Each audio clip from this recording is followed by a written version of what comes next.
Why did my predictive index profile change? If you've taken predictive index behavioral assessment more than once and have noticed different reference profiles, you're not alone.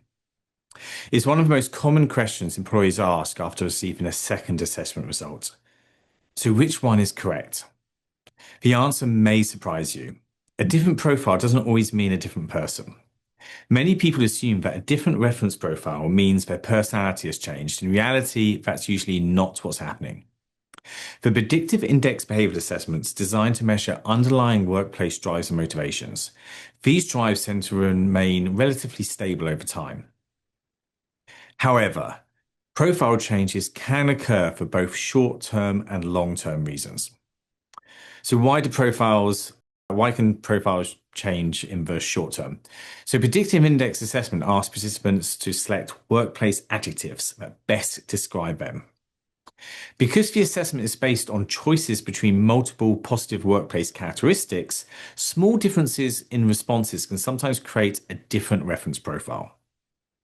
For example, selecting one additional adjective or leaving one unchecked may be enough to move someone into a different profile category. This doesn't necessarily mean their workplace drives have changed. In many cases, the underlying behavioral pattern remains remarkably similar. Another factor is self-perception. After receiving feedback, reading profiles, descriptions, or spending time in a role, people begin answering based on how they see themselves today rather than purely on their natural workplace tendencies. Again, that doesn't make the results wrong. It simply means different influences may be shaping their responses. Why profiles can change over time.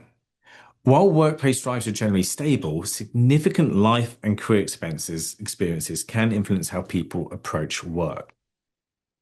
Examples include major promotions, military service, significant personal events, major career transitions, long-term leadership responsibilities, and lastly, substantial changes in work environment or culture. Even then, people often retain many of the same underlying motivations while adapting how those motivations are expressed. So why do duplicate assessments happen? Employees often take assessments more than once for reasons unrelated to behavioral change. Common examples can include joining a new employer that uses predictive index. An original assessment cannot be located. A duplicate invitation has just been sent. Mergers, acquisitions, or system migrations.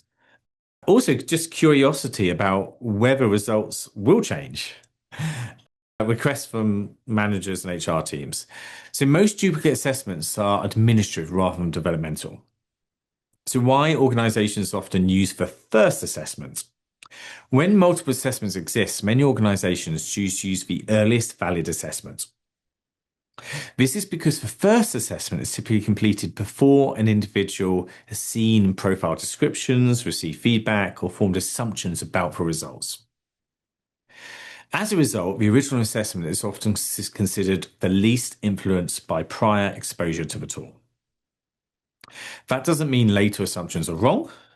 Rather, using the first valid assessment provides a consistent and evidence-based approach to managing multiple results.